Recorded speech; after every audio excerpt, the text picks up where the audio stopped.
ॐ भूर्भुवः स्वः तत्सवितुर्वरेण्यं भर्गो देवस्य धीमहि धियो यो नः प्रचोदयात्। ॐ शान्ति शान्ति शान्ति। Today I will narrate a conversation between sage Yajnavalkya and his consort Maitreyi on the topic of the absolute self. Here, my dear friends, the absolute self is nothing but the soul, what we call as Atma. Remember, Atma and Brahma, there is no difference. Here we have to be very, very clear. God resides in our inner self. Otherwise, we know God is omnipotent, omniscient, omnipresent. So, I will start this conversation between sage Yajnavalkya and Maitreyi. The present section is a narration of the conversation that appears to have taken place in ancient times between the sage Yajnavalkya and his consort Maitreyi.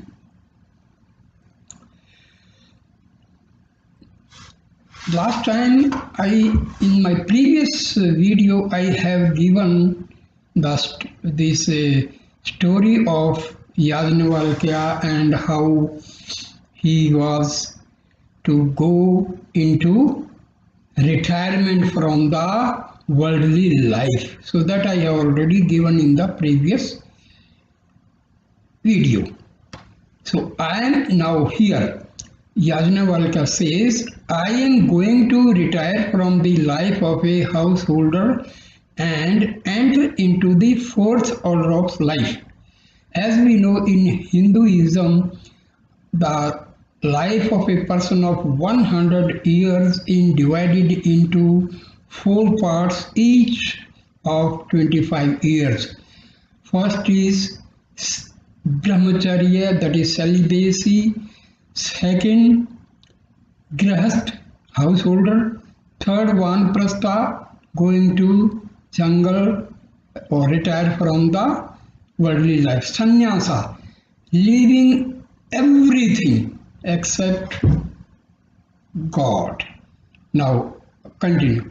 I therefore am now intending to arrange the division of property between you and Katyani. Katyani was his second wife.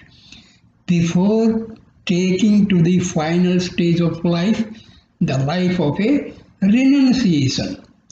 This is the expression of sage Yajnavalkya to his consort Maitreyi. Between Maitreyi and Katyani, 2 consorts, I shall make the division of property. When the idea of property arose, immediately it appeared to have stirred up a brainwave in the mind of the wise Maitreyi.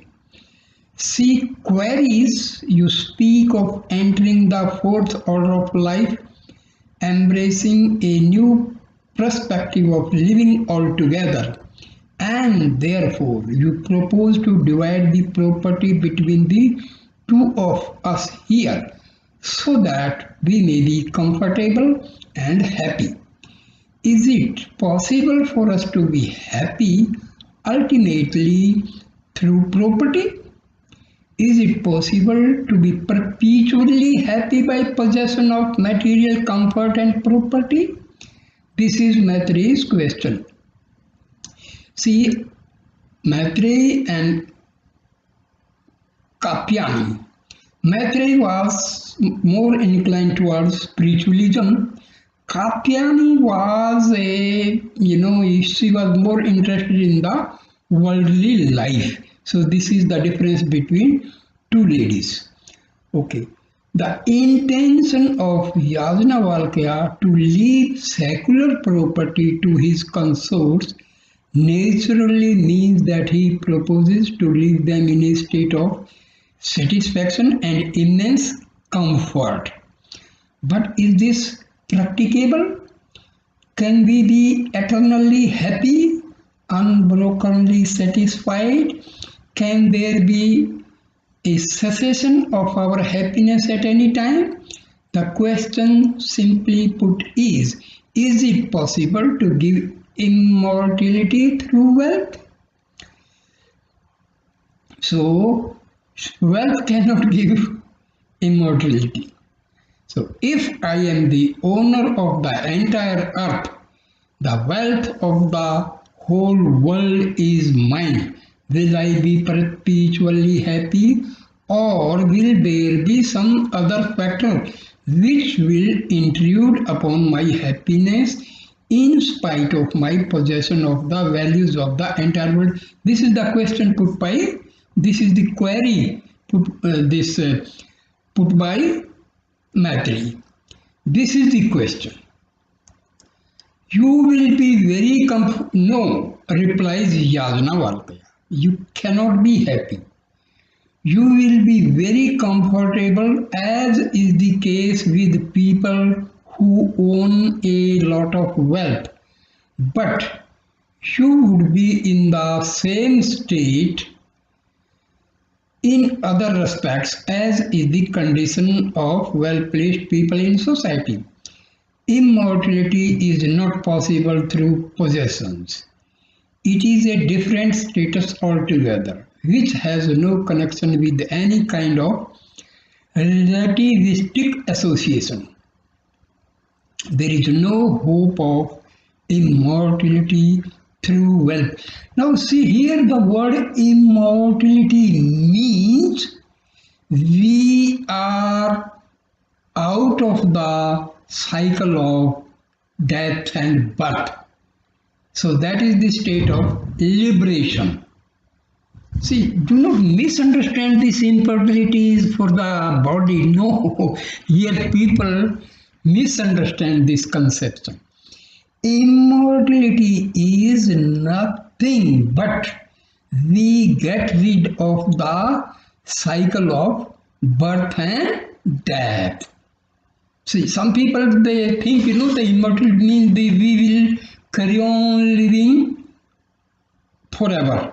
With this body, no, this body is perishable. It will vanish one day. So it is made of matter, and matter is perishable. So just we have to be very careful. Then what is the good of all this? If one day death is to swallow me up and transiency is to overwhelm me, impermanence of the world is to threaten us, and if everything is to be insecure at the very start, if all that you regard as worthwhile is, after all, going to be a phantom, because it is not going to assure us as to how long it can be possessed, how it may not be taken away from us, and at what time we shall be dispossessed of all the status that we have in life. If this is the uncertainty of all existence, what good can accrue to me from this end that you are bestowing upon me as if it is a great value? So this is the doubt Maitreyi is having. All the property, it can be snatched by some means. Then it is not certain it will never remain forever, and moreover this body will not remain forever. So what is the use of having all this property? So she says further, What am I to do with that thing which is not going to make me perpetually happy, immortal, satisfied? So whatever you know in this context, see, us, her husband, whatever you know in this context, oh Lord, tell me that. She is requesting her husband to explain what else can we do. Let me be cured of this illness of doubting in my mind so that I may know what it is that I have to engage myself in if I am to be eternally happy.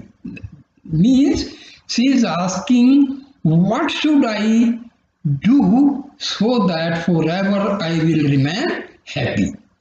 So that there can be no fear from any source. Is it a possibility?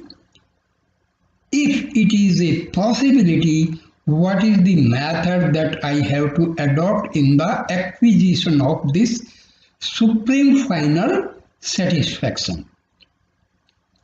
Very wonderful question. Yajnavalkya was highly pleased with this query. I never expected that you will put this question to me when I am leaving you immense property, bestowing upon you a lot of wealth. So Yajnavalkya was surprised. He thought that both of my wives, they will be happy to have a large sum of property.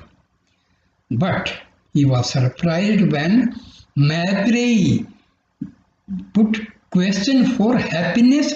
She was not happy with the property. She was not interested to have the part of property. She was interested for everlasting happiness. So she further says, now Yajnavalkya says, Yajnavalkya replies, listen to me with rapt attention. I shall tell you the secret of this great problem that you have posed before me. The question that you have put, the difficulty in the ascent on the part of people to become permanently happy, which is not possible by possession of wealth. See, all the Upanishad, their main theme is how to realize the self, how to realize Brahman. Now, says Yajnavalkya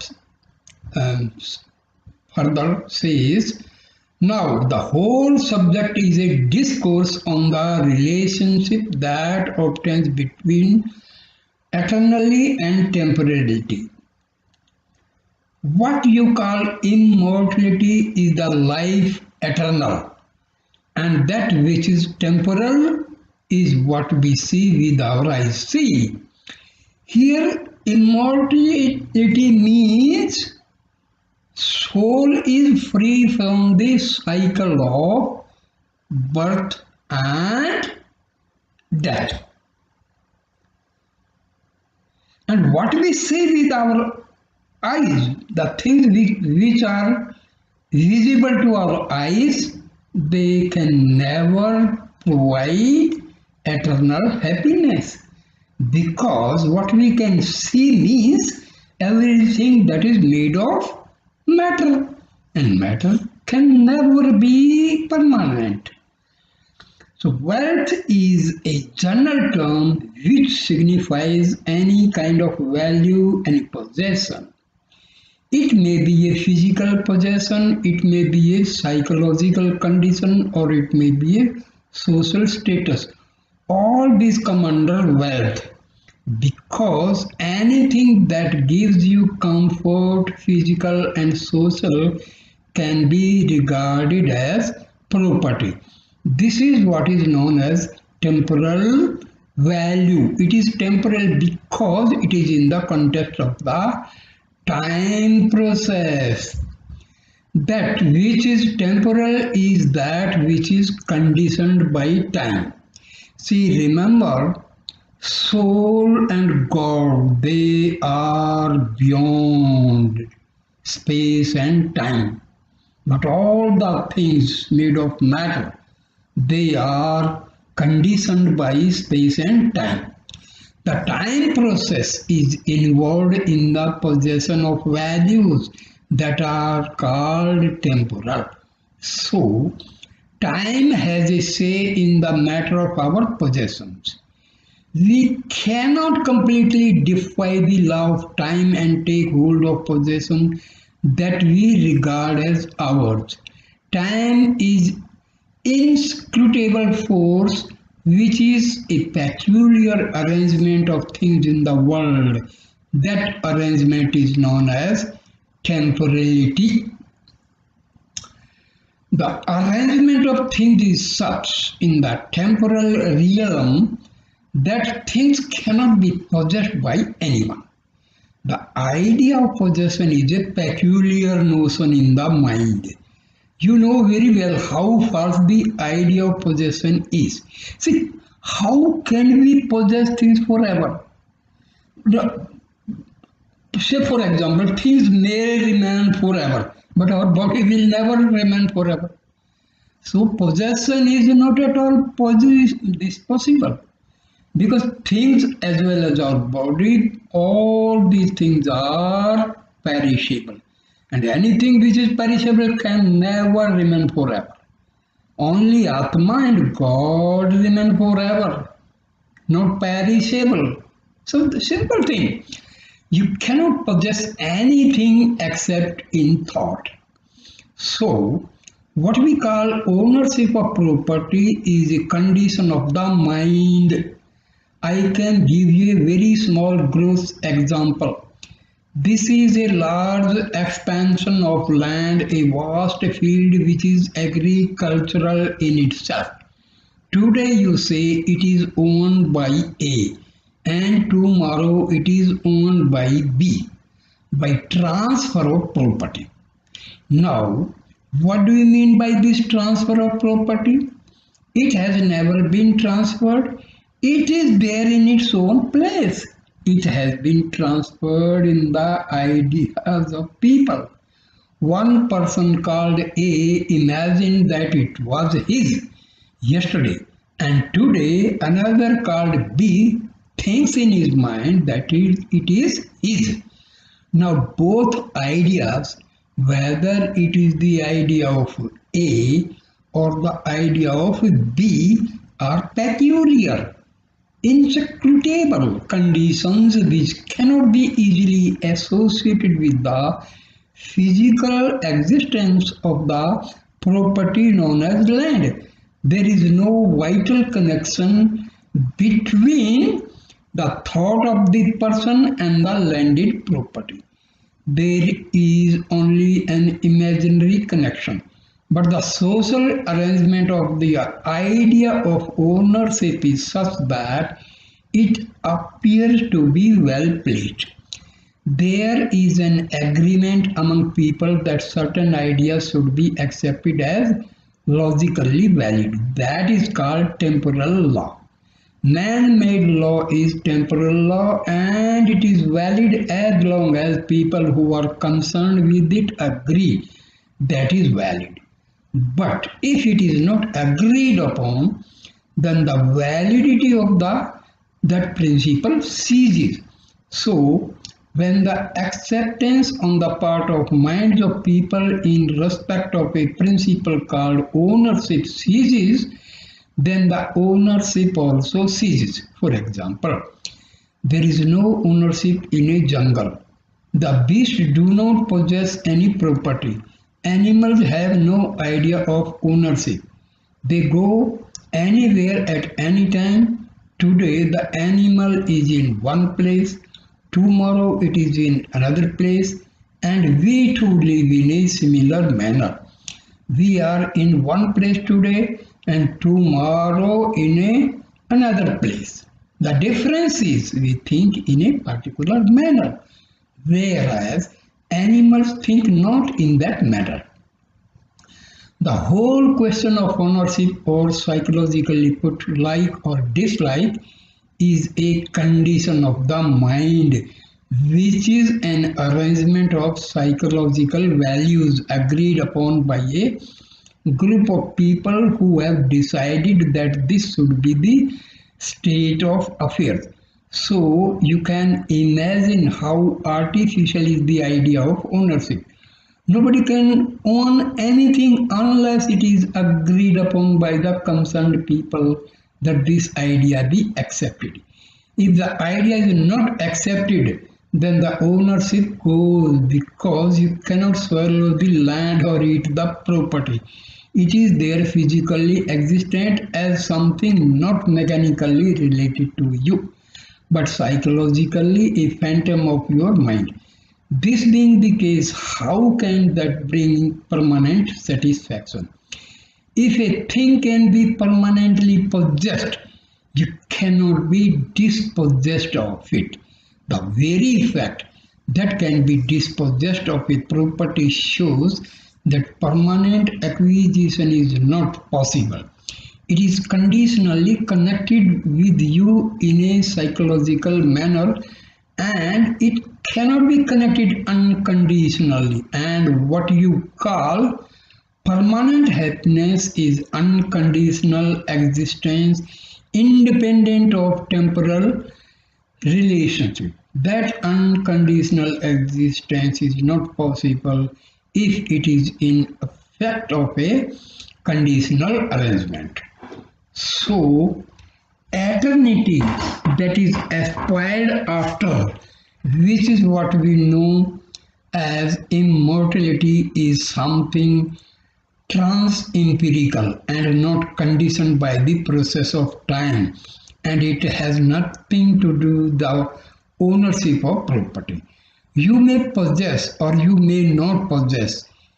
It is absolutely immaterial as far as the question of immortality is concerned, because immortality is not dependent upon connection of values external. It is a state of being as such. In order to inculcate the meaning of this great passage, Yajnavalkya tells us, this is a very long passage, all of which brings out the point that the connection which a mind has with any particular object is inscrutable. If it is taken literally, it has an esoteric, deep, profound significance. A mind cannot be really connected with an object if the object is externally placed outside the mind, because the mind and the object are dissimilar in their character.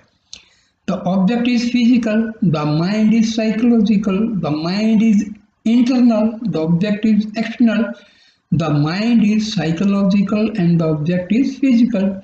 A connection between these two is unthinkable, and so all affections of the mind, positive or negative, are certain internal operations that occur within the mind and bear no real vital relation to objects outside. But why does it appear that they have some connection if the connection is not really there?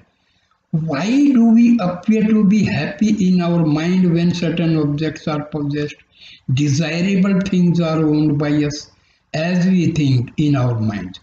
What is the meaning of owning, possessing, enjoying, loving, etc.? What is the actual significance of this idea in the mind? Why is it that suddenly there is a surge of happiness in the mind when one feels there is a possession of desirable value? This happiness arises on account of a confusion in the mind.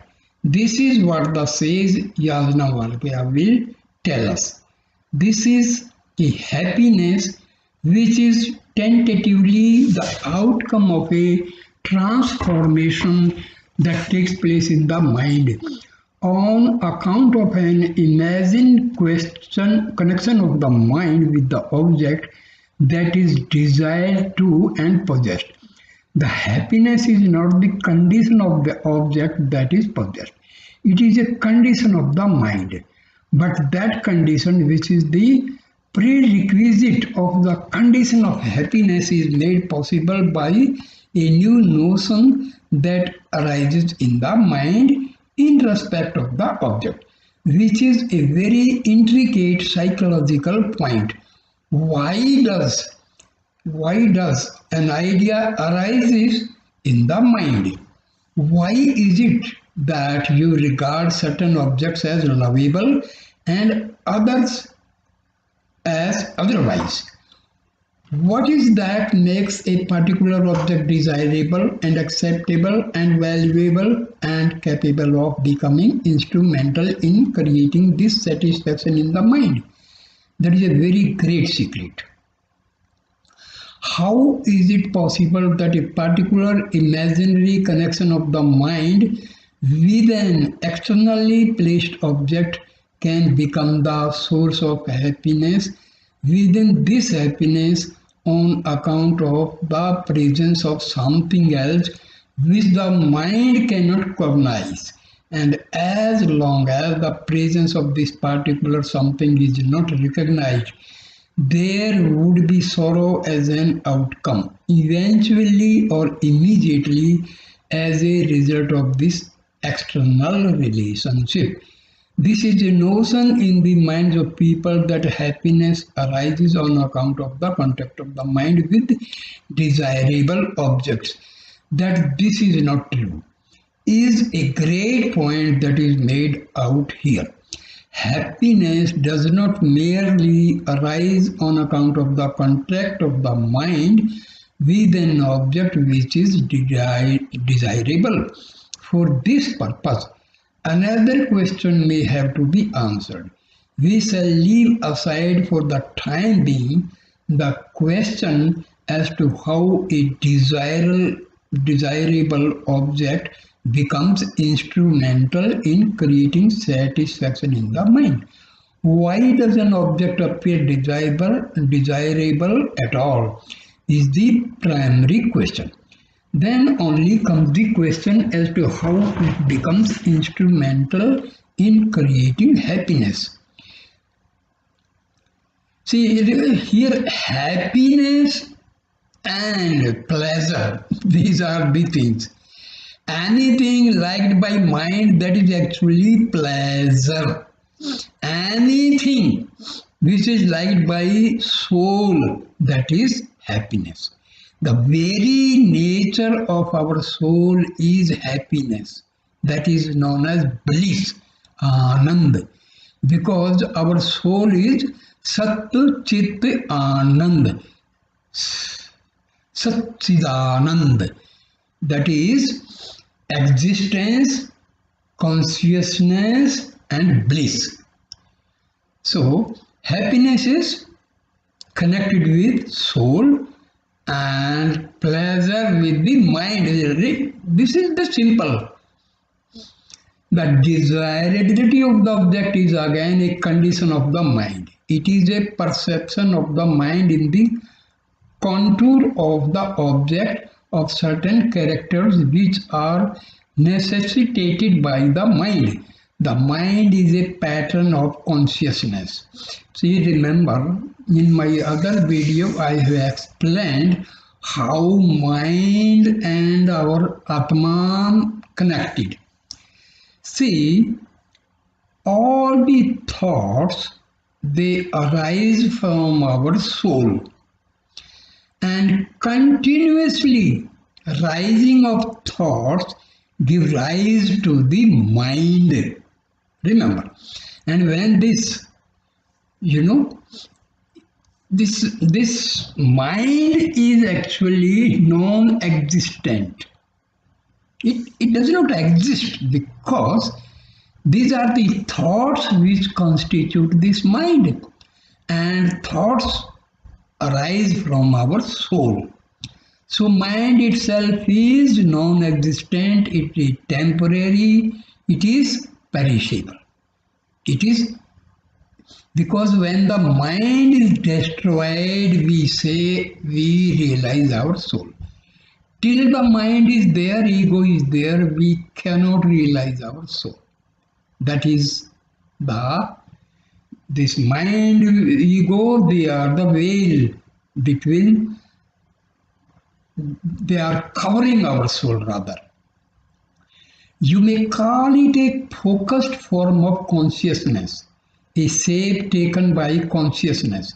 Something like the shape of the waters of the ocean may take in the surge of the waves. A particular arrangement of consciousness in space and time may be said to be a mind, whether it is a human mind or otherwise. This particular arrangement of consciousness is naturally finite. Every particularized shape or form is finite, merely because of the fact that it is so particularized. The particularization of the mind is the isolation of that character of the mind from other characters which are equally existent elsewhere in other objects. When I say there is such a thing called red, it means there can be other things which are not red. So, a particular state of mind becomes finite in its nature on account of other such conditions or different conditions being made possible. So, the finitude of the mind becomes a source of restlessness to the mind. Every restlessness is psychological and is due to a finitude felt in the mind. But this finitude brings about a limitation that is imposed upon itself by the factor that it is finitude itself.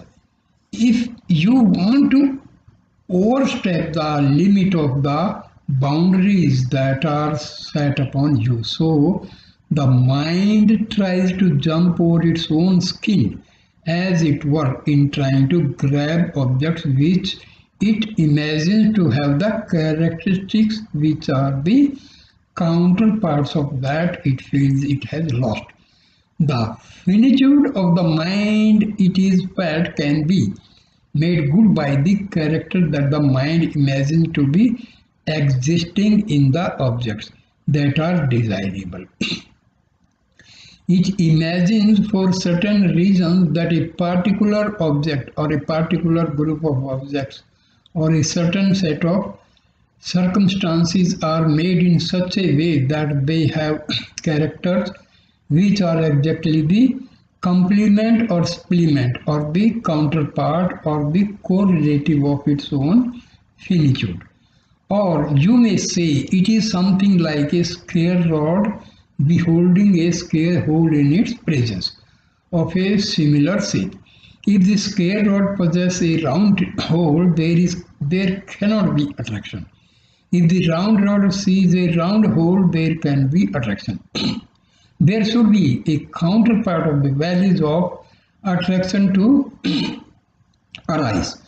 One finitude should be believed capable of being made good by another finitude, and then there is attraction.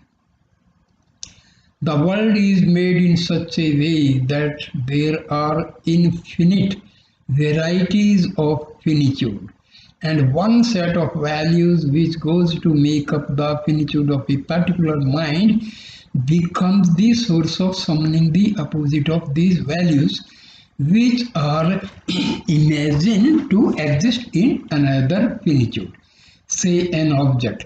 So the world is said to be relative in the sense that everything is relative to everything else, unless a particular finite situation is related to another particular finite situation, which is going to be the complementary aspect of it. There cannot be a sense of fullness. The sense of fullness is the source of satisfaction. Satisfaction and sense of fullness are identical. When you feel incomplete in yourself, you are unhappy. When you feel complete, you are happy.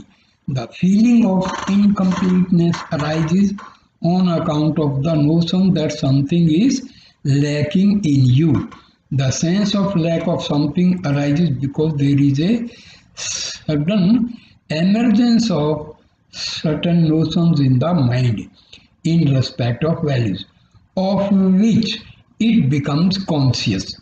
And so it cannot be that a particular person will be feeling the same sense of finitude at all times. It does not mean that you will be wanting the same thing throughout your life. The idea of finitude goes on changing as you arise in the process of evolution. As the mind gets transformed gradually, day by day, stage by stage, in the process of evolution, the requirements of the mind also change. And this is why every day you desire different object, not the same object. You cannot have one particular thing today and be happy forever. That is not possible. Because the mind cannot rest in one condition. It cannot rest because there is evolution. There is physical evolution and psychological evolution. Both are taking place simultaneously. So this perception of a counterpart of the finitude of mind in a given condition is caused by the desirability of an object felt by the mind. Then what happens? Immediately the mind says, here is the source of my fulfillment, and wishes to come in contact with it as soon as possible so that it may become a part of its being. The desire of the mind for a particular desirable object is a desire to get united with that object in its being. So, the idea of possession is something very strong. Indeed, it is actually a desire to get united with the object so that you become physically, psychologically whole in being and not merely in an external relation. The condition is, however, not possible as you cannot enter into the being of any object. Therefore, there is not such satisfaction even after the fulfillment of a desire. No desire can be fulfilled eternally. Whatever be the effort that you put forth, because it is not possible for you to enter into the being of that object. The intention is good, but it is impracticable. Nobody can enter into the existence of an object because the object is externally placed in space and time. So it is a futile attempt on the part of the mind to enter into any object. Then there is a struggle on the part of the mind to possess the object, become the object, make it a part of its being by assimilation of its being into its own. However, it is a fruitless attempt because the operation of space and time will prevent the entry of one into the other. That is why this world is a sorrow, and it shall be a sorrow. There shall be a perpetual effort on the part of people to grab objects and try to enjoy them, but they cannot enjoy them. There can only be a mere appearance of enjoyment, not real enjoyment. The love that you feel in respect of an object is in fact the love that you feel towards that which is called perfection and completeness. It is not really a love for the object. You have thoroughly misunderstood the whole point even when you are clinging to a particular object as if it is the source of satisfaction. The mind does not want an object. If it wants completeness of being, that is what it is searching for.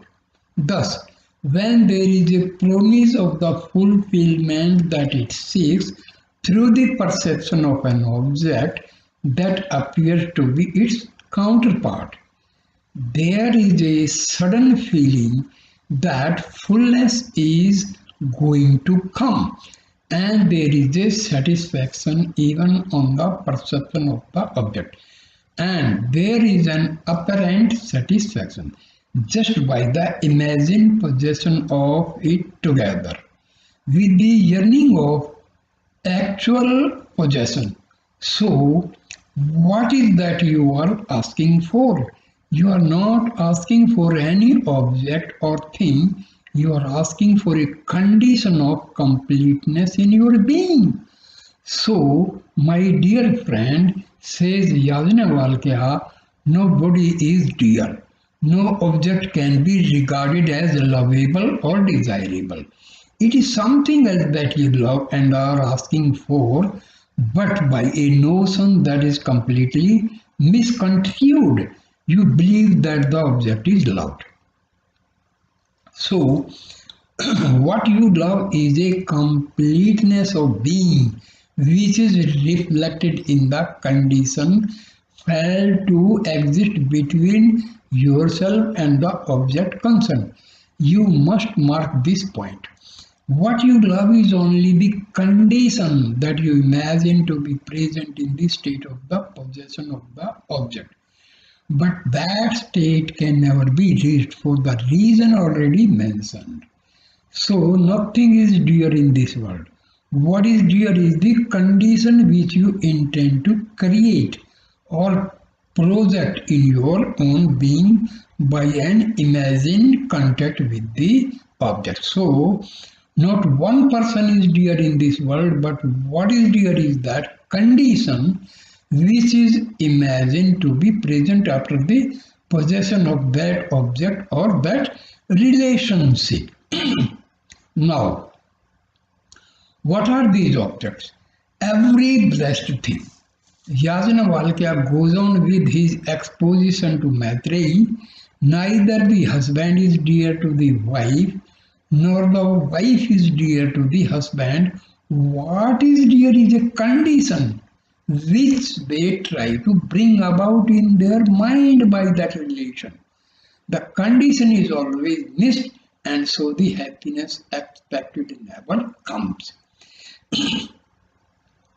After enumerating many things that are usually conceived as dear and desirable in this world, but which are actually not the source of real satisfaction to a person, Yajnavalkya says nothing external gives you happiness, because it is not the things alone that is the source of happiness, but something else which is always missing due to a confusion of thought.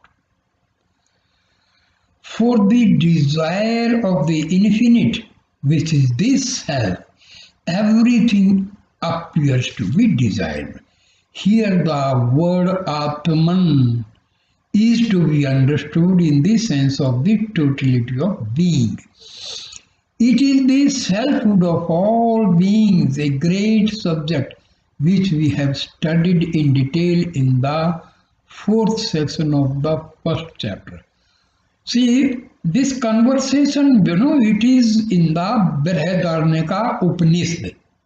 So it is part of Brihadaranyaka Upanishad. For the sake of this supreme absolute, which is the self of all things, you are unknowingly asking for things. You have missed the point in asking for the things of the world. So it is a wild goose chase from birth to death, nothing coming forth. Ultimately, you come to this world crying, and you go crying because you have missed the whole point in the tremendous effort that you have put forth throughout your life entirely by nothing. So So, now further Yajnavalkya says, say, O Maitreyi, it is the Atma that is to be beheld. It is the Atma, that is soul, that is to be known. It is the Atma that is to be searched for. It is the Atma which is to be heard about. It is the Atma which is to be thought in the mind. It is the Atma which is to be meditated upon. There is nothing else worthwhile thinking, nothing else worthwhile possessing, because nothing worthwhile exists other than this. This means Atma. So, happiness is connected with Atma only. Rest, it is the thoughts only. Relations are just in the mind. Mind is temporary. So that happiness is temporary. That is not actually happiness.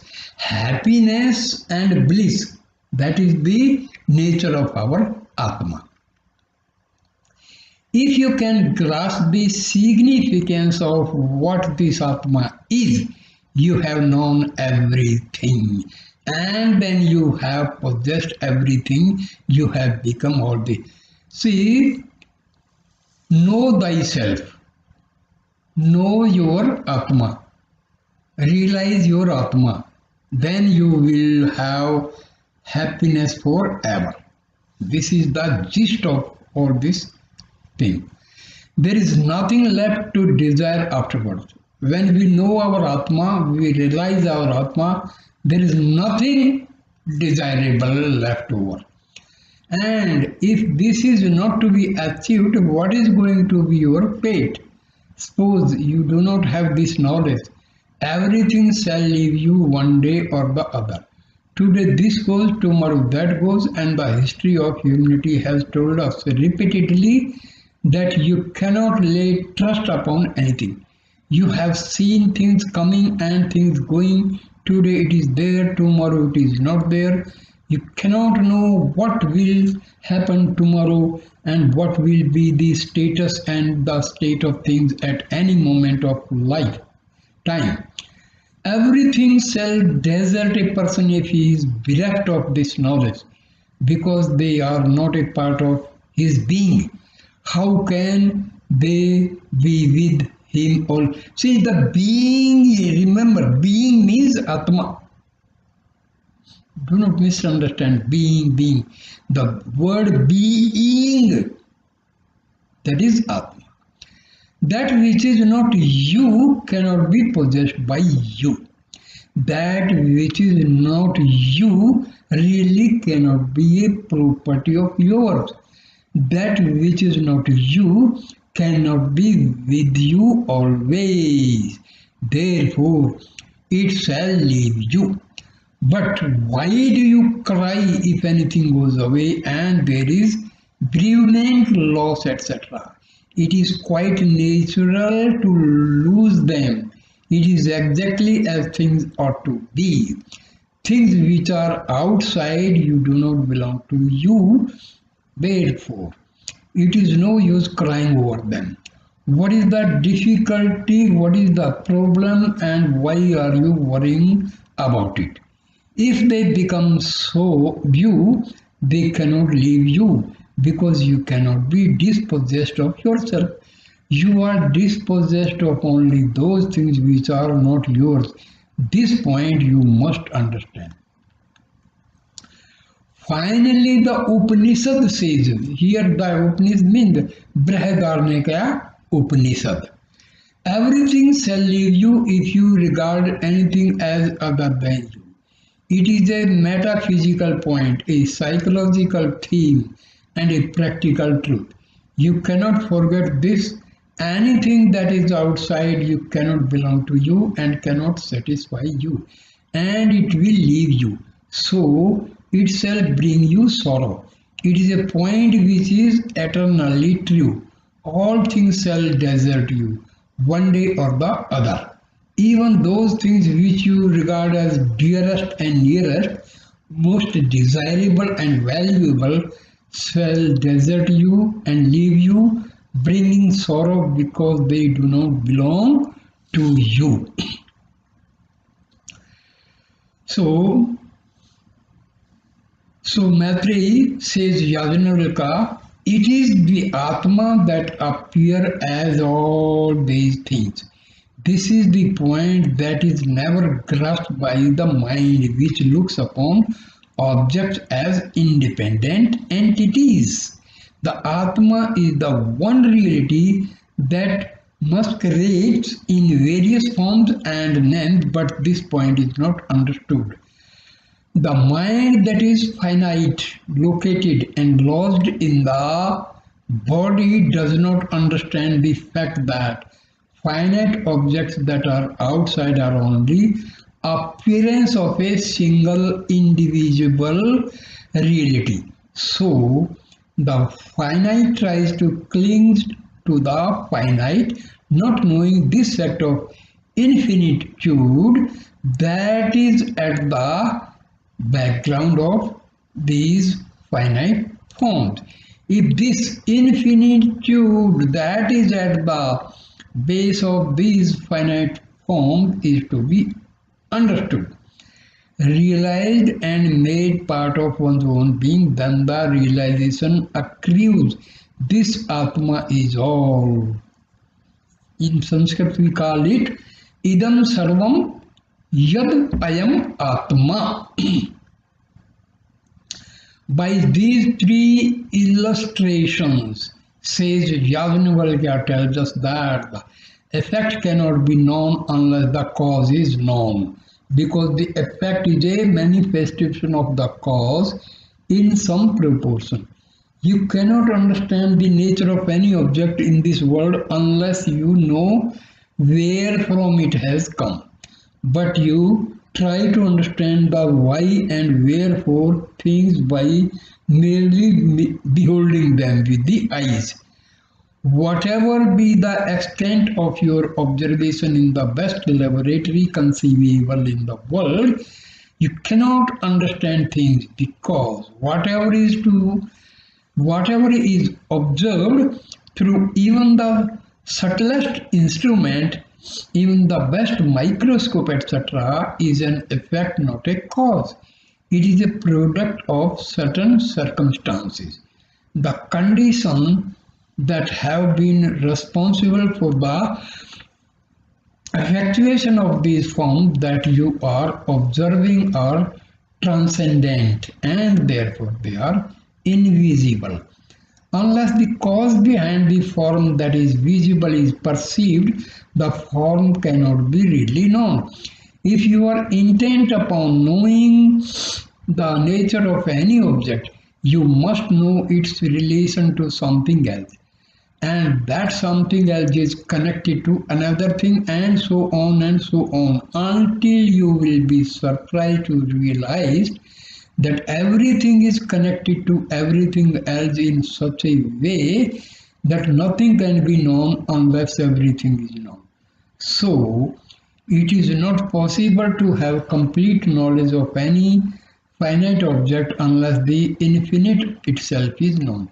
You cannot know the structure of even a sand particle in the beach unless the whole cosmos is known ultimately, because it has got infinite relationships to various types of atmosphere of which it is a product.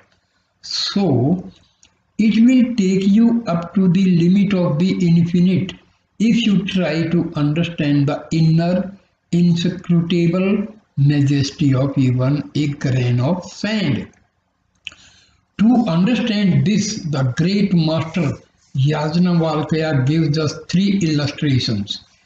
Just as the sound that is made by a percussion instrument cannot be properly identified if the instrument itself is far away and not visible to the eye, but whose sound is heard by you from a distance, unless you catch the source thereof, just as you cannot identify the rhythm produced by the blowing of a conch, unless you have the capacity to grasp the totality of the sound by actually perceiving the conch that is being blown at any particular time.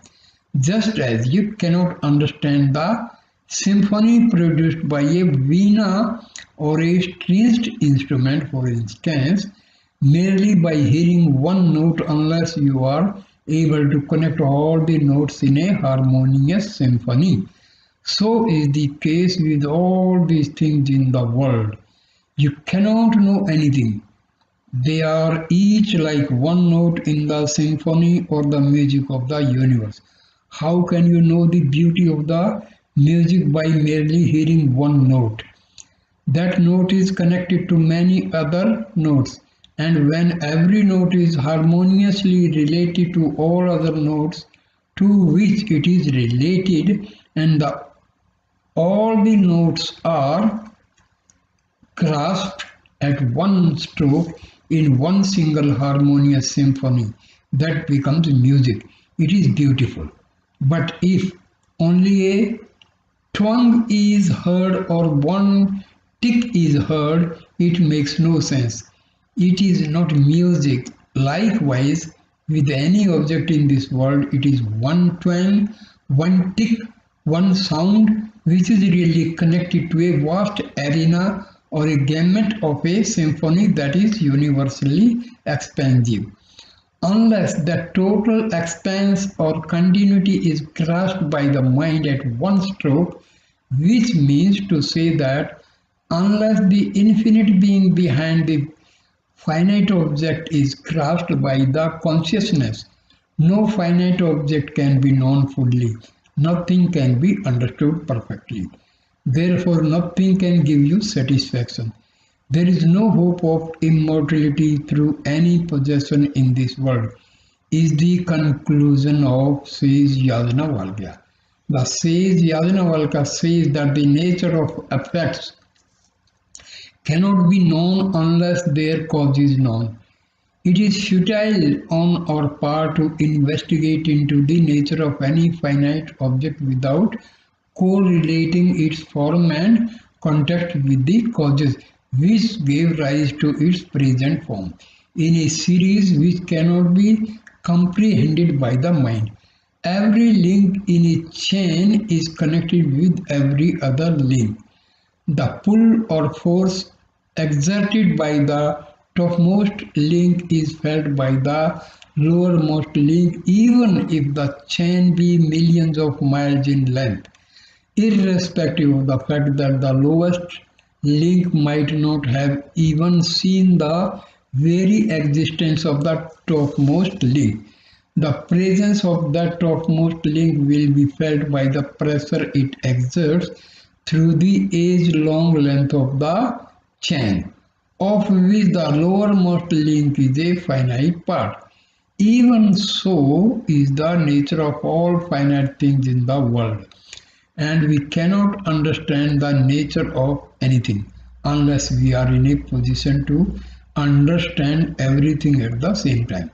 Either you know everything or you know nothing. That is the truth of all experience. There is no such thing as knowing something, because that something is a false aspect of the organic connection with which it is related, minus its relation. Its very existence is not worth cognition at all. The nature of finite objects is very peculiar. They are constituted of the circumstances in which they are placed, so that you cannot separate the circumstances and the nature of the thing itself. It is not true that the circumstances are outside and the thing is inside. It is a false conclusion, again, which the mind makes in its untutored attitude toward things. The circumstances are a part of the existence of things, and these circumstances are not conceptual notions in the mind. They are vital energies, powers. Even space is not an emptiness, as you know very well.